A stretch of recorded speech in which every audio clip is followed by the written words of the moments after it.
Vamos a continuar con nuestro estudio de las funciones trascendentes. En el video anterior te hablé acerca de la función seno y coseno y de hecho anteriormente te había mencionado que nosotros íbamos a tomar como base al radián en el uso del cálculo diferencial e integral.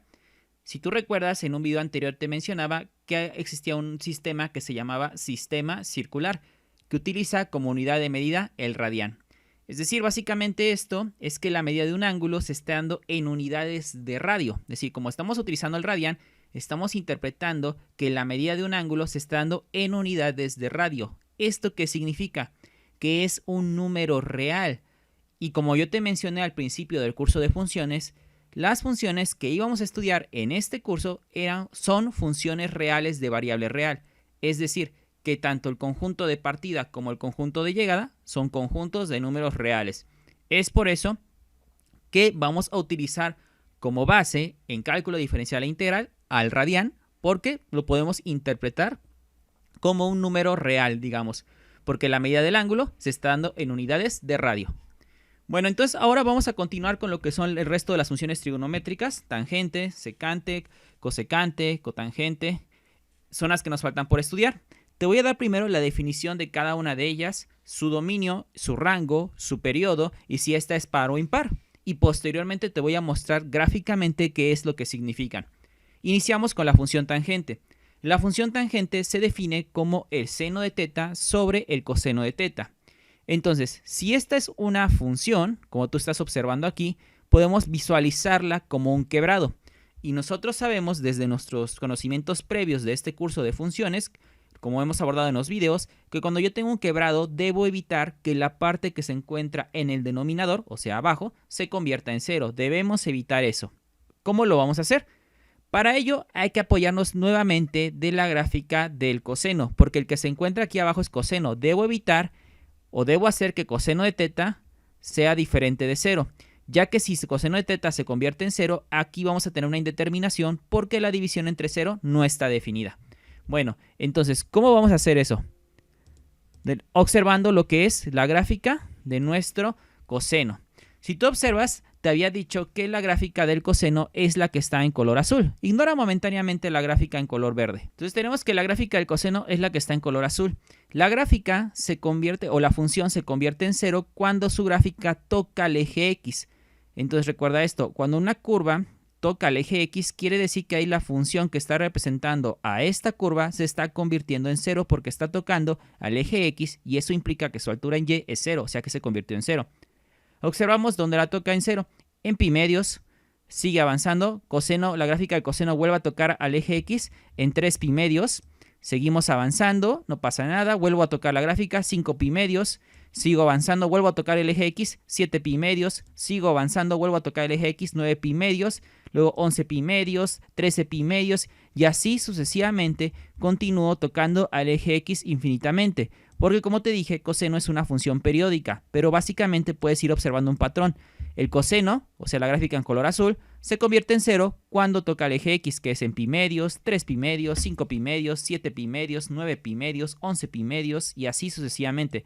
Pero observa que también, como no había ninguna restricción en el ángulo, se puede crear en el lado izquierdo. ¿Cuál va a ser los valores para el lado izquierdo? Aunque aquí no los puedas visualizar, simplemente serían algo similar a los que tú tienes acá. Es decir, aquí va a ser menos pi medios. Luego sería menos 3 pi medios. Luego aquí sería menos 5 pi medios. Luego volver a tocar el eje X en menos 7 pi medios, menos 9 pi medios y así sucesivamente hasta menos infinito. Entonces, como tú puedes observar, tienes una infinita cantidad de valores donde el coseno se va a convertir en cero. ¿Cómo voy a representar entonces eso matemáticamente en mi dominio para dar mi tangente? Bueno, lo vas a hacer de esta forma. El dominio de la tangente, lo escribí aquí, de y una tan, que dice dominio de la tangente, va a ser igual a un conjunto de números. ¿Qué conjunto de números? Primero, van a ser números reales. Por eso aquí dice X pertenece a los números reales. ¿Cuál es la condición? De que los números reales que tú tomes y sustituyas aquí en teta deben ser diferentes de pi medios más menos n pi. Todo esto para valores que van desde 0, 1, 2, 3, 4, etc. ¿Por qué se da esta notación? Imagina que tú a n le das primero el valor de 0 que está aquí indicado. N toma primero este valor. Si n toma ese valor, te dice que x debe ser diferente de pi medios, nada más. porque cuando n valga 0, 0 por pi 0, 0 más, y con el pi medios va a quedar nada más pi medios. Y como tú observaste en la gráfica del coseno que te mostré, pi medios era un número que la convertía en 0. Ese pi medios, si tú lo sustituyes aquí en teta y le aplicas coseno, te va a dar un 0. Ahora, otro número que puede tomar n es 1. Si tú sustituyes aquí el 1, en AN va a quedar esto. X debe ser diferente de pi medios más menos 1 por pi, que sería pi. Entonces, si primero tomas en cuenta el signo más, va a quedar pi medios más pi. Pi medios más pi. Pi es como... Pi equivale a 2 medios de pi, es decir, 2 pi sobre 2. Entonces, 2 medios de pi más este medio de pi, 3 medios de pi. X debe ser diferente de 3 medios de pi, que es un número que también ya habíamos visto que teníamos que descartar. Ahora, si tomas el signo menos, que dice o tomas el más o tomas el menos. Si tomas el menos, este se va a convertir en menos pi. Y va a quedar pi medios menos un entero de pi, que se puede interpretar como pi medios menos 2 medios de pi, es simplemente x diferente de menos pi medios. Y tú te acuerdas, menos pi medios también era un número que teníamos que evitar. Entonces, si ahora tú a n le das el valor que sigue, que es el 2, te va a salir otra vez valores que no podías tomar. Por ejemplo, si le das el 2, quedaría 2 enteros de pi, son 4 medios de pi, más pi medios, 5 medios de pi. 5 medios de pi era otro número que debía evitar. Entonces, si te das cuenta, la intención de esta notación es la siguiente. Tú dices que el dominio de la tangente puede ser cualquier número real con la condición de que el número real que tú elijas debe ser diferente de esta cantidad. Esta cantidad se estructura con una letra n, donde n crece desde 0 hasta 1, 2 en números enteros hasta el infinito. De tal manera que esos números de n se van sustituyendo en esta fórmula, porque esta fórmula es la que nos va dando todos esos valores infinitos que teníamos que evitar para evitar que el coseno cayera en 0. Entonces, en las trigonométricas, debido a que son periódicas, su dominio se da de una manera un poco diferente al usual. Ese es el dominio de la tangente. Ahí ya estamos descartando todos los valores que hacen que el coseno se convierta en 0. Ahora, ¿cuál es su periodo? Bueno, perdón, el rango, te lo digo de una vez. El rango de la función tangente van a ser todos los números reales, es decir, de menos infinito a infinito. Ahora, ¿cuál va a ser su periodo? Es decir, cada cuánto se va a volver a repetir la tangente. Esto te lo voy a mostrar más adelante cuando lo veamos gráficamente. El periodo de la tangente va a ser cada pi, como aquí estás observando. Cada pi se va a ir repitiendo otra vez la función tangente. Entonces tenemos periodo de la tangente es cada pi, ¿sale? Ya lo tenemos ahí. Ahora, continuando esta parte. En lo que sigue, ahora vamos a ver si nuestra función tangente es par o impar. Se supone que la tangente se define como seno sobre coseno. Aquí te lo voy a poner. Tangente de teta es igual a seno de teta sobre coseno de teta. Para que tú puedas averiguar si la tangente es impar o impar, recuerda, por lo que vimos en el video titulado Simetría, tienes que evaluar la función en el inverso aditivo. Es decir, hay que evaluar a tangente en menos teta. Al evaluar a tangente menos teta, significa que debo evaluar también estas dos funciones en menos teta. Por eso aquí te parece seno de menos teta y coseno de menos teta. Y por lo que vimos en el video anterior, seno de menos teta se podía reescribir como menos seno de teta, porque solo cambiaba el signo. Y coseno de menos teta veíamos en el video anterior que no le afectaba el menos, por eso quedaba idéntico como coseno de teta.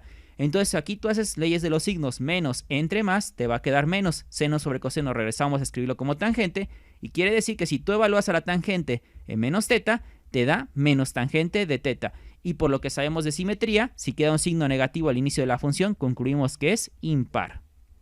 Entonces ya tenemos esto, la tangente es una función impar. Y tú puedes observar en la parte inferior la gráfica de la función tangente, es la que tú estás observando. Si aprecias con atención, el espesor de donde está la gráfica en azul, o sea, esta curva, va de menos pi medios hacia pi medios. Por eso es que este es el periodo. Si te das cuenta, esta figura se vuelve a repetir cada pi. Pasa un pi, luego vuelve a pasar otro pi porque de pi medios a 3 pi medios hay otro pi y se repite exactamente la misma figura. Y donde está esta línea en color negro que tú ves aquí y que la que ves aquí es donde está una asíntota.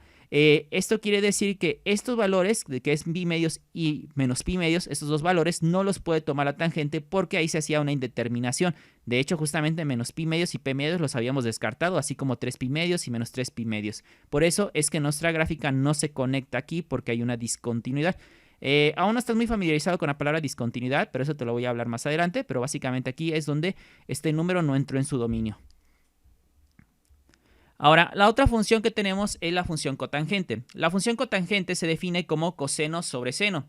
Como tú puedes observar, como la función cotangente se define como coseno sobre seno, hay que evitar en esta ocasión que la parte de abajo se convierta en 0. y la parte de abajo es un seno de teta. Entonces, para que tú puedas observar cuándo se va a convertir en 0 ese seno, tienes que apoyarte nuevamente de la gráfica que construimos en el video anterior. Recuerda, la gráfica del seno es la que está en color verde. Entonces, cuando tú veas, observa dónde atraviesa la gráfica verde al eje X. Donde la atraviese, ahí se está convirtiendo en 0 la función. Si te das cuenta, la está atravesando en el origen del sistema de coordenadas, es decir, en el 0. Entonces, ese es un punto. El 0 hace que si tú lo sustituyes en teta, hace que el seno se convierta en 0. Ahora, si sigues avanzando en tu curva, te vas a dar cuenta que en pi también la gráfica verde toca el eje X. Quiere decir que también pi ocasiona que el seno se convierta en 0. Si sigues avanzando, ¿qué sigue? 2pi. Y si sigues avanzando, 3pi. Y luego 4pi, 5pi. Y creo que ya notaste un patrón. Sería 6pi, 7pi, etc. Lo mismo ocurre en la parte izquierda. Si tú comienzas a avanzar, ya habíamos dicho que el origen lo intersectamos, ahí se hace 0. Sigo avanzando nuestra curva y va a volver a tocar el eje X aproximadamente aquí donde está mi cursor.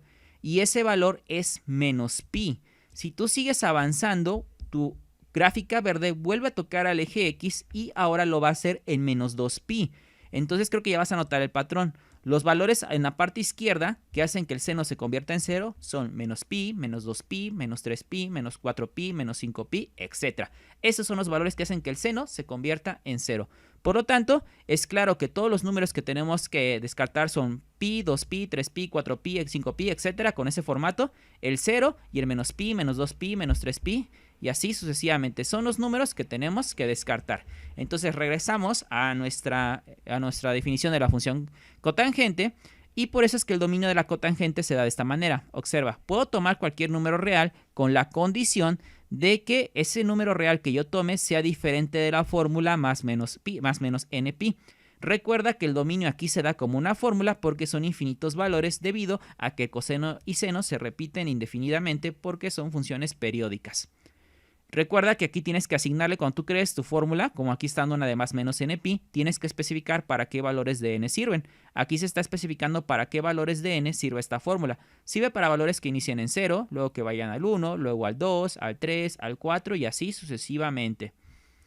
Entonces, por ejemplo, si tú sustituyes el 0 en esta formulita, ¿qué te va a quedar? 0 por pi es 0. Aquí estás diciendo que un número a ser descartado es el 0. Y estábamos bien, eso fue lo que concluimos en la gráfica. Si tú, por ejemplo, tomas el 1 y lo sustituyes aquí otra vez en n, ¿qué te va a quedar? 1 por pi, pero con los signos más menos pi. Estás diciendo que un número que debe ser descartado es más menos pi, que vimos en la gráfica que es verdad. Hay que descartar esos números.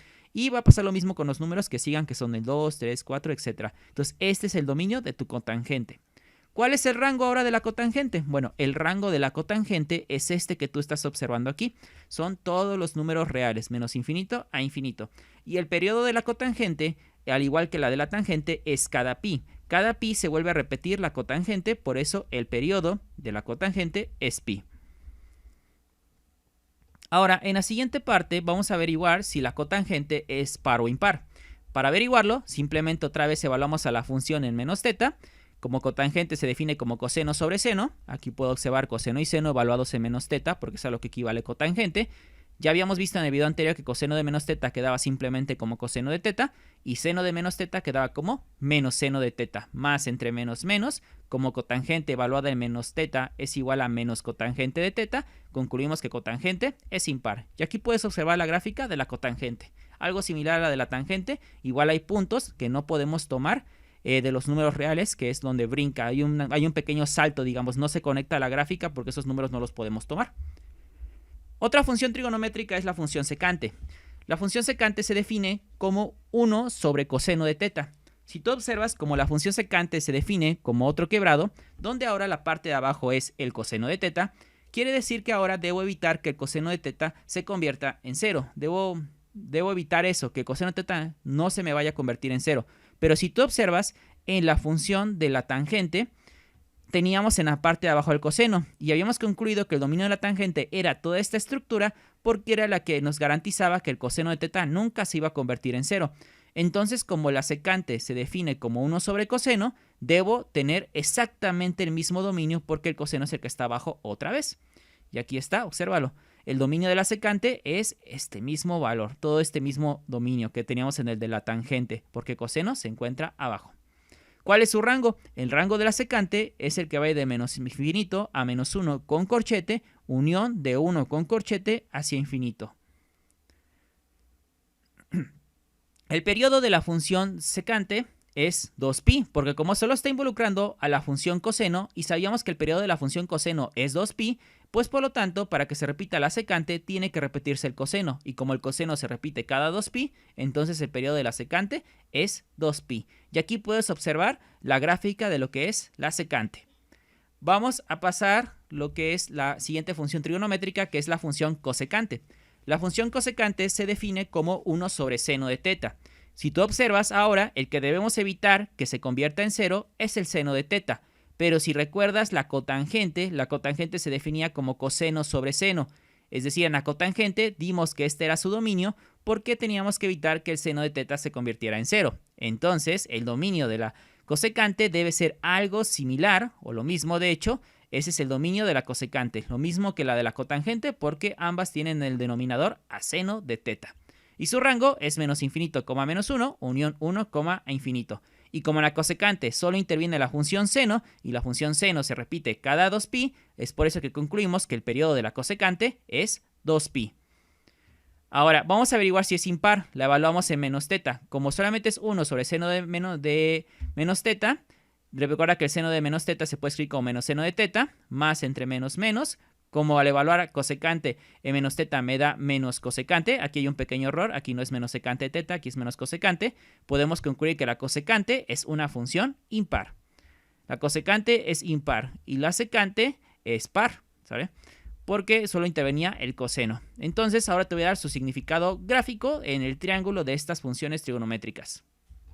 Para ir finalizando este video te voy a presentar cuáles son las líneas trigonométricas que vendrían siendo nuestra cotangente, nuestra tangente, nuestra secante y nuestra cosecante, seno y coseno. Si tú recuerdas en el video de la función seno y coseno te había mencionado que en un triángulo rectángulo que estaba encerrado en una circunferencia de radio 1, el cateto adyacente era el coseno y el cateto en color marrón era el seno. Sin embargo, también hay unas representaciones para el resto de las funciones trigonométricas y su representación que ves aquí en colores son las que se conocen como líneas trigonométricas. La tangente va a ser, vamos por partes. Primero, la tangente va a ser esta línea que tú observas en este color morado. Esta es la tangente. Y la tangente se traza de la siguiente forma. Primero vas a colocar un punto aquí y en el origen y vas a trazar una diagonal que concuerde con tu ángulo. O sea, tu ángulo recuerda que te da el lado terminal, que es este en color verde, y tú vas a trazar una línea y la vas a proyectar. En el momento en que tú traces una línea vertical aquí, recuerda que aquí el valor para x es 1 porque es una circunferencia de radio 1, vas a trazar una línea vertical y cuando esta línea vertical se intersecte con esta línea que estás proyectando desde el origen en color verde, esa es la tangente. Bueno, ahora te preguntarás enseguida entonces, ¿cuál es, por ejemplo, la secante? Vamos a abarcar solamente a la secante para que la puedas ver. La secante es la línea que parte desde el origen, de tal manera que observa que es la que es como el lado terminal de tu ángulo y se va proyectando hasta impactar a la tangente. Aquí donde se cruzaron esta línea morada y esta línea naranja, la naranja pasa a ser el nombre de la secante y la morada pasa a ser el nombre de la tangente. Ahora, ¿la cosecante cuál es? Bueno, antes de escribir la cosecante te voy a dibujar la cotangente, que es esta en color rojo. Tú vas a trazar una línea horizontal tomando como punto de referencia el contorno de la circunferencia donde dice 1. Trazas tu línea horizontal y la proyectas. Y vas a trazar esta misma línea que habíamos trazado sobre el origen en diagonal, de tal manera que se logre intersectar con esta línea naranja. En el momento que se intersecten, ahí detienes la línea naranja y la línea verde. La línea naranja pasa a llamarse cotangente y la línea verde pasa a llamarse cosecante. Entonces ya tienes todas, ya tienes identificada cuál es la cotangente, cuál es la secante, cuál es la cosecante, la tangente, seno y coseno.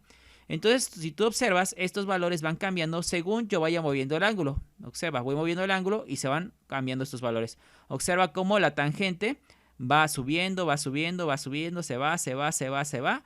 Y cuando llego al 90, que sería pi, entonces comienza a regresar, perdón, que serían pi medios, comienza a regresar de esta forma.